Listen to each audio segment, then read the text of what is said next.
어느 여름밤 나는 친구들과 함께 산속에 위치한 작은 펜션으로 여행을 떠났다. 그곳은 여러 괴담으로 유명한 지역이었다. 우리 모두는 도시 생활에서 벗어나 자연 속에서의 휴식을 기대했지만 스릴도 함께 경험하고 싶었다. 그래서 계획에 흥미로운 요소를 추가하기로 했는데 바로 그 지역의 기이한 사건에 대해 조사해보기로 한 것이었다. 펜션에 도착한 첫날 밤 우리는 각자 알아낸 괴담을 모아서 이야기를 나누기로 했다. 가장 먼저 소개된 이야기는 희미한 여인에 대한 것이었다. 이 여인은 깊은 밤 사람들이 잠든 사이 조용히 나타나며 창밖을 아련히 바라보다가 사라진다고 전해진다. 그녀가 나타나는 밤에는 이상하게 도바람이 불지 않는다고 했다. 우리는 넓은 거실에 모여 앉아 불을 끄고 손전등의 불빛에 의존하며 이야기를 시작했다. 친구 A는 먼저 희미한 여인에 대해 이야기했다. 과거에 그녀는 이 지역에 살던 한 소녀였는데 어느 날 밤 비극적인 사고로 홀연히 사라졌다고 했다. 그녀의 가족은 몇 년간 그녀를 찾아다녔지만 결국 포기했다. 그러나 그때부터 그녀의 혼령이 집 주변을 배회하기 시작했다는 것이다. 나도 괴담 하나를 준비했다. 제목은 산속의 목소리였다. 이 이야기는 옛날 산신령을 모시는 작은 시라인의 파수꾼이었던 노인에 관한 것이었다. 그는 자신의 임무에 충실했다. 하지만 어느 날 밤 그는 술에 취해 임무를 소홀히 했다. 그 후로 이곳을 찾는 사람들은 알 수 없는 목소리에 시달리기 시작했다. 그 목소리는 슬픈 듯하고 때로는 분노에 차 있었다고 했다. 그 이후로 이곳을 찾는 사람들은 결코 두 번 다시 돌아가고 싶지 않다는 무서운 이야기도 함께였다.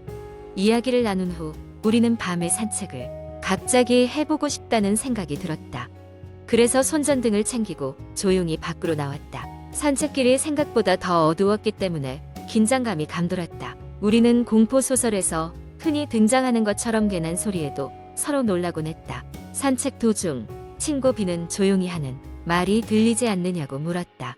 우리는 귀를 기울였고 정말로 어디선가 흐느끼는 것 같은 작은 소리가 들려왔다. 마치 어린아이가 바람에 실려 우는 듯한 소리였다.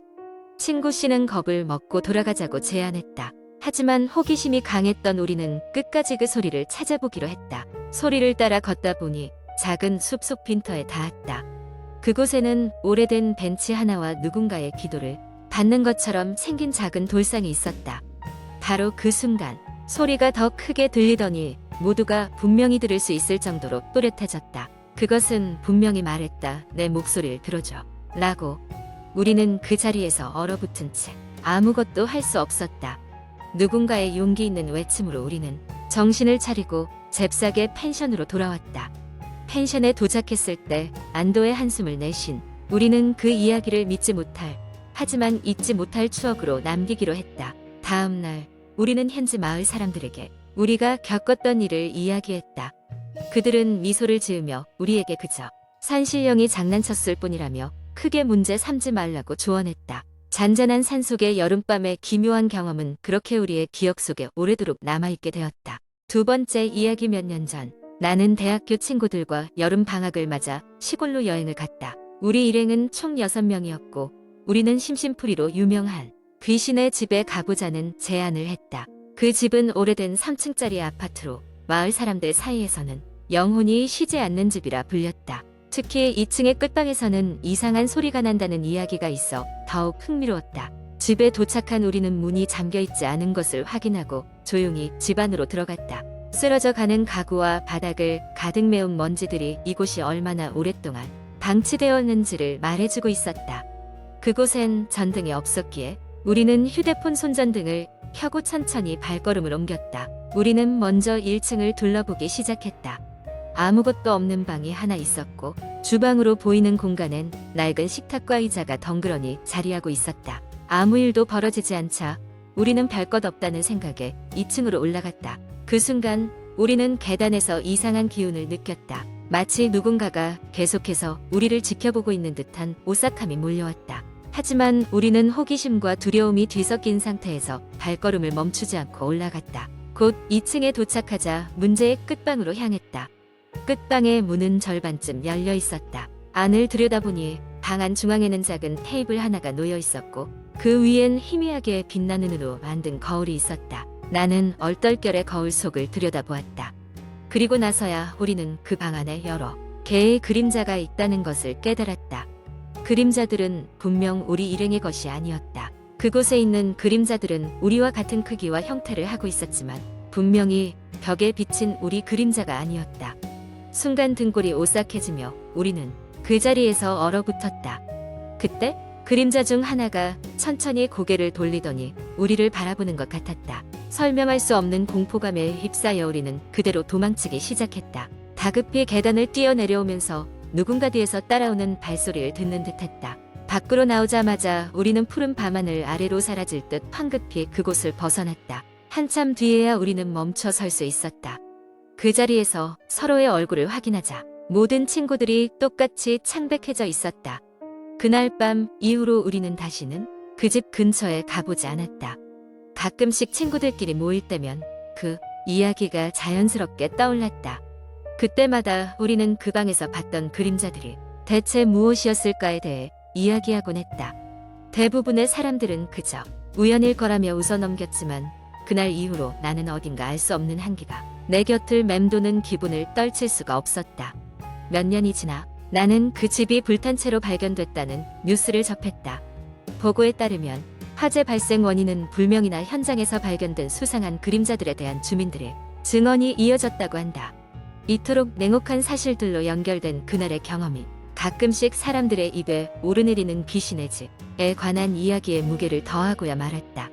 세 번째 이야기. 물론 제가 한번 시도해 보겠습니다. 이는 순전히 창작된 이야기입니다. 이 이야기는 대학생 시절 내가 자주 드나들던 인터넷 커뮤니티에서 들은 썰 중 하나다. 어느 건축 관련 학과에 다니던 학생이 졸업 프로젝트 때문에 폐쇄된 오래된 건물을 조사하게 되었고 그곳에서 기이한 사건이 발생했다고 한다. 당시 그 학생은 조원들과 함께 서울 외곽에 위치한 고식 건물을 조사하고 있었다. 해당 건물은 70년대에 지어져 몇 년 전까지도 사용되었지만 새롭게 지은 빌딩들로 인해 낡아버린 채 방치된 상태였다. 허름한 외관과 서늘하게 내려앉은 공기는 그 자체로도 소름을 돋게 했지만 프로젝트를 위해서는 안에 들어가 조사해야만 했다. 조사 첫날 학생들과 조원들은 함께 건물의 구조와 안전성을 체크하기로 했고 각자 배정된 구역을 살폈다. 건물 내부는 불이 꺼져 있어 손전등이 필요했다. 학생은 3층에 배정받았는데 그 층은 복도와 교실이 무질서하게 얽혀 있어 제대로 된 지도를 그리기 쉽지 않았다. 그러나 그는 이 모든 것이 귀찮기보다는 오히려 흥미롭게 느껴졌다. 일이 끝나가던 무렵 학생은 마무리 작업을 위해 교실 안 켠에 놓인 빛바랜 책상을 정리 중이었다. 그때 문득 그의 발치에 놓인 책상 서랍이 눈에 들어왔다. 왜인지 알 수 없는 호기심이 그를 자극했다. 서랍을 열어보니 그 안에는 낡은 종이 뭉치와 함께 오래된 사진 한 장이 들어있었다. 사진 속에는 학생들 몇 명이 담겨 있었고 그들 중 두 사람이 눈에 띄게 시선을 끌었다. 그들은 웃고 있었지만 어딘가 모르게 불안함이 서려 있었다. 학생은 왜인지 모르게 사진의 뒷면을 확인하고 싶었고 뒤집어 본 순간 머리카락이 곤두섰다. 도와줘라는 글씨가 연필로 급하게 적혀 있었던 것이다. 학생은 얼어붙은 채 주변을 둘러보았다. 아무도 없는 복도에서 불길한 느낌이 들어 조원들에게 뛰어 돌아갔다. 그날 밤 조원들은 천천히 그러나 명확히 느껴지는 이상한 기운에 대해 서로 이야기하기 시작했다. 모두가 어딘가 모르게 불안해했지만 그렇다고 프로젝트를 포기할 수는 없었다. 다음 날 아침 학생은 혼자 더 많은 정보를 찾기 위해 안으로 들어갔다. 3층을 조사하던 중 갑자기 통로 끝에서 무언가 움직이는 게 느껴졌다. 그는 두려움에 떨면서도 끌리듯 그쪽으로 발을 옮겼다. 그러나 막상 도착해본 그곳에는 아무것도 없었다. 이상한 느낌은 점점 강해졌고 학생은 사진 속의 학생들에 대한 생각에 사로잡혔다. 그날 밤 그는 친구들과 함께 다시 사진을 꺼내 자세히 조사했다. 그러던 중 한 친구가 그 사진에 등장한 학생 중 한 명이 년 전 의문사한 학생이라는 사실을 알아냈다. 같은 건물에서 사고로 떨어져 즉사했다는 것이었다. 이는 단순한 사고로 처리되었지만 진상을 아는 사람은 거의 없었다고 한다. 이후 그들은 매일 밤마다 울려 퍼지는 정체불명의 발소리와 이따금 복도 끝에서 들리는 웃음소리에 정신이 혼미해졌다. 학생들은 도저히 견딜 수 없게 되었고 급히 프로젝트를 마무리 지으려 했다. 그런데 마지막 날 그들이 의논하던 중 갑자기 방 안의 모든 전등이 꺼졌다. 손전등을 켠 채 방 안을 두리번거리던 중 한 학생이 또 다른 사진을 발견했다. 그 사진은 동일한 장소에서 찍힌 것으로 보였지만 이번에는 더 많은 사람들의 얼굴이 흐릿하게 찍혀 있었다. 갑자기 방 안의 공기가 얼어붙었고 그들은 서둘러 건물 밖으로 도망쳤다. 이후 한 명이 뒤를 돌아보지도 않고 외쳤다. 여긴 더 이상 올 때가 아닌 것 같다. 그 후로 그 건물에는 아무도 들어가지 않았다.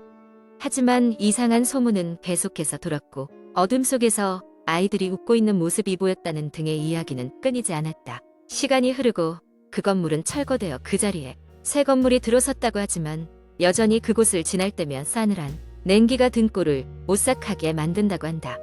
인터넷 커뮤니티에 이 썰이 올라온 이후 많은 사람이 이 이야기에 대해 추측과 분석을 쏟아냈다. 하지만 확실한 것은 아무도 그 사건의 진상을 정확히 알지 못하고 그저 무서운 이야기로만 남았다는 사실이었다. 오늘도 또 다른 누군가는 인터넷을 통해 이 이야기를 듣고 공포에 사로잡힐지도 모른다.